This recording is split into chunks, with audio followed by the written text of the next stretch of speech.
বাংলাদেশের নির্বাচন মানেই প্রথমে ভোট, তারপর যার বেশি ভোট সে জয়ী। কিন্তু ধরুন আপনার ভোট দেয়া দলটি অনেক ভোট পেলেও সংসদে মাত্র দু-একটি আসন পেল।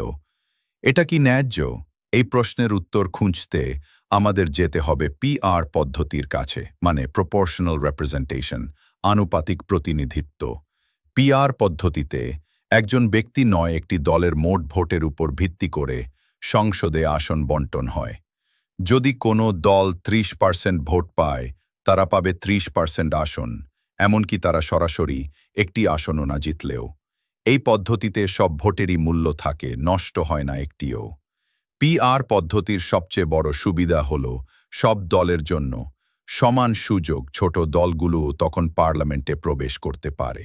এতে একক ক্ষমতার আধিপত্য কমে, জোট সরকার গঠনের সংস্কৃতি গড়ে ওঠে এবং সংখ্যালঘুদের বা কম প্রতিনিধিত্ব পাওয়া গোষ্ঠীর কণ্ঠস্বর সংসদে পৌঁছায়। এই পদ্ধতি আরও বেশি অংশগ্রহণমূলক গণতন্ত্র নিশ্চিত করে। তবে কিছু অসুবিধাও আছে। প্রথমত, সরকার গঠনে সময় লাগে বেশি। যেহেতু কোনো দল এককভাবে সংখ্যাগরিষ্ঠতা পায় না, তাই দলগুলোর মধ্যে আপোস করতে হয়।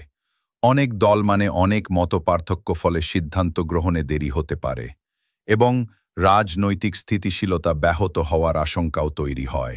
জার্মানি, সুইডেন, নেদারল্যান্ডস, নরওয়ে, ইসরায়েলের মতো দেশে পিআর সফলভাবে চলছে। এইসব দেশে সংসদ বৈচিত্র্যপূর্ণ।